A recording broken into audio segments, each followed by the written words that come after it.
5 janvier, Genèse chapitre 13, chapitre 14, chapitre 15. Abraham remonta d'Égypte vers le midi, lui, sa femme et tous ceux qui lui appartenaient et Lot avec lui. Abraham était très riche en troupeaux, en argent et en or.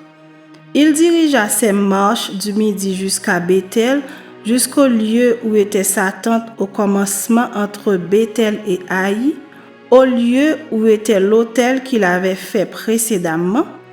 Et là, Abraham invoqua le nom de l'Éternel. Lot qui voyageait avec Abraham avait aussi des brebis, des bœufs et des tentes. Et la contrée était insuffisante pour qu'ils demeurassent ensemble, car leurs biens étaient si considérables qu'ils ne pouvaient demeurer ensemble. Il y eut querelle entre les bergers des troupeaux d'Abraham et les bergers des troupeaux de Lot. Les Cananéens et les Phéréziens habitaient alors dans le pays. Abraham dit à Lot, « Qu'il n'y ait point, je te prie, de dispute entre moi et toi, ni entre mes bergers et tes bergers, car nous sommes frères. Tout le pays n'est-il pas devant toi? Sépare-toi donc de moi. Si tu vas à gauche, j'irai à droite. Si tu vas à droite, j'irai à gauche. » Lot leva les yeux et vit toute la plaine du Jourdain qui était entièrement arrosée. Avant que l'Éternel eût détruit Sodome et Gomorrhe, c'était jusqu'à Soar, comme un jardin de l'Éternel, comme le pays d'Égypte. Lot choisit pour lui toute la plaine du Jourdain et il s'avança vers l'Orient. C'est ainsi qu'ils se séparèrent l'un de l'autre. Abraham habita dans le pays de Canaan, et Lot habita dans les villes de la plaine et dressa ses tentes jusqu'à Sodome. Les gens de Sodome étaient méchants et de grands pécheurs contre l'Éternel. L'Éternel dit à Abraham, après que Lot se fut séparé de lui, « Lève les yeux et du lieu où tu es, regarde vers le nord et le midi, vers l'Orient et l'Occident, car tout le pays que tu vois, je le donnerai à toi et à ta postérité pour toujours. Je rendrai ta postérité comme la poussière de la terre, en sorte que si quelqu'un peut compter la poussière de la terre, ta postérité aussi sera comptée. Lève-toi, parcours le pays dans sa longueur et dans sa largeur, car je te le donnerai. » Abraham leva ses tentes et vint habiter parmi les chênes de Mamré qui sont près d'Hébron. Et il bâtit là un autel à l'Éternel. Chapitre 14. Dans le temps d'Amraphel, roi de Shinéar, d'Arjok, roi d'Éazar, de Kédorlaomer, roi d'Élam, et de Tidéal, roi de Gojim. Il arriva qu'ils firent la guerre à Béra, roi de Sodome, à Birsha, roi de Gomorrhe, à Shinéab, roi d'Adma, à Sheméber, roi de Séboïm, et au roi de Béla, qui est Soar. Ces derniers s'assemblèrent tous dans la vallée de Sidim, qui est la mer Salée. Pendant 12 ans, ils avaient été soumis à Kédorlaomer, et la 13e année, ils s'étaient révoltés. Mais la 14e année, Kédorlaomer et les rois qui étaient avec lui se mirent en marche, et ils bâtirent les Réphaïm à Ashteroth-Karnaïm, les Uzim à Am, les Émim à Chav et Kirjathaïm, et les Orients dans leur montagne de Séhir jusqu'aux chaînes de Paran qui est près du désert. Puis ils s'en retournèrent, vinrent à Mishpat qui est Kadès et bâtirent les Amalékites sur tout leur territoire, ainsi que les Amoréens établis à Hatsat-Son-Tamar. Alors s'avancèrent le roi de Sodome, le roi de Gomorrhe, le roi d'Adma, le roi de Séboïm et le roi de Béla qui est Sohar.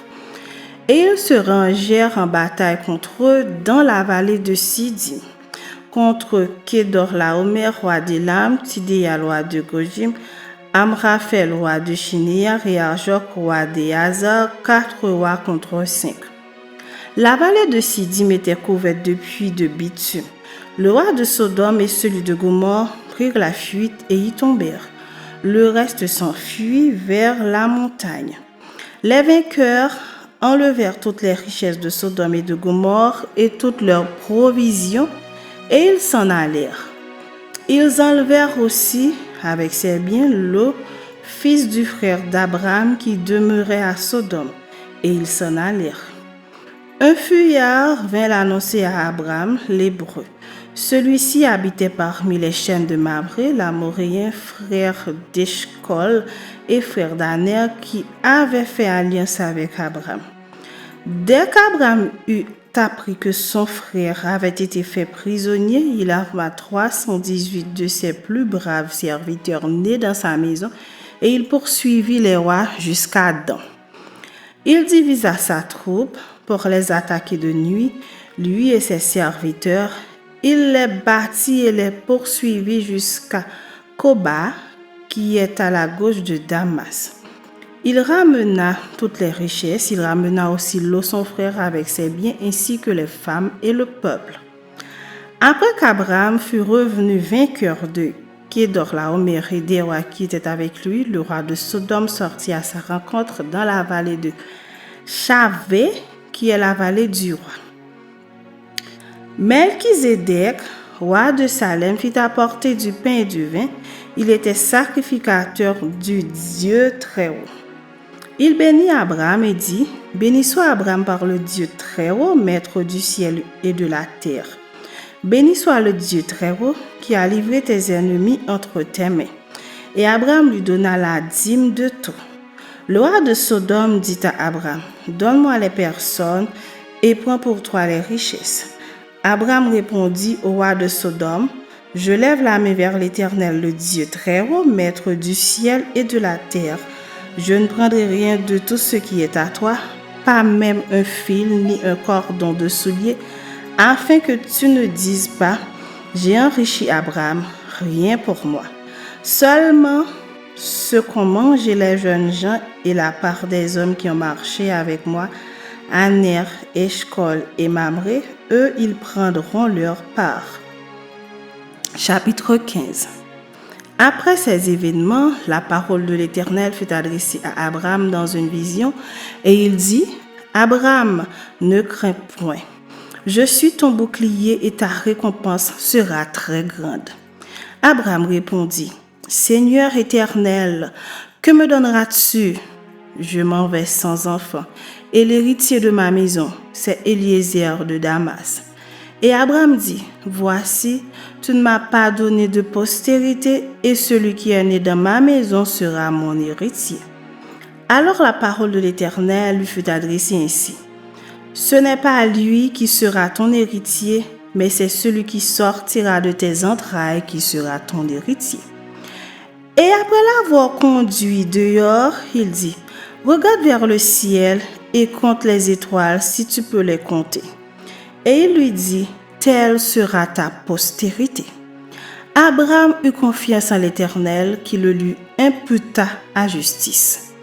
L'Éternel lui dit encore, « Je suis l'Éternel qui t'ai fait sortir d'Ur Chaldée pour te donner en possession ce pays. » Abraham répondit, « Seigneur éternel, à quoi connaîtrai-je que je le posséderai? » Et l'Éternel lui dit, « Prends une génisse de 3 ans, une chèvre de 3 ans, un bélier de 3 ans, une tourterelle et une jeune colombe. » Abraham prit tous ces animaux, les coupa par le milieu et mit chaque morceau l'un vis-à-vis de l'autre, mais il ne partagea point les oiseaux. Les oiseaux de proie s'abattirent sur les cadavres et Abraham les chassa. Au coucher du soleil, un profond sommeil tomba sur Abraham, et voici une frayeur et une grande obscurité vinrent l'assaillir. Et l'Éternel dit à Abraham, « Sache que tes descendants seront étrangers dans un pays qui ne sera point à eux. Ils y seront asservis et on les opprimera pendant 400 ans. Mais je jugerai la nation à laquelle ils seront asservis et ils sortiront ensuite avec de grandes richesses. Toi, tu iras en paix vers tes pères, tu seras enterré après une heureuse vieillesse. À la 4e génération, ils reviendront ici, car l'iniquité des Amoréens n'est pas encore à son comble. Quand le soleil fut couché, il y eut une obscurité profonde. Et voici, ce fut une fournaise fumante, et des flammes passèrent entre les animaux partagés. En ce jour-là, l'Éternel fit alliance avec Abraham et dit, « Je donne ce pays à ta postérité depuis le fleuve d'Égypte jusqu'au grand fleuve, au fleuve d'Euphrate, le pays des Kéniens, des Kénisiens, des Cadmoniens, des Essiens, des Phérésiens, des Réphaïm, des Amoréens, des Cananéens, des Girgasiens et des Jébusiens.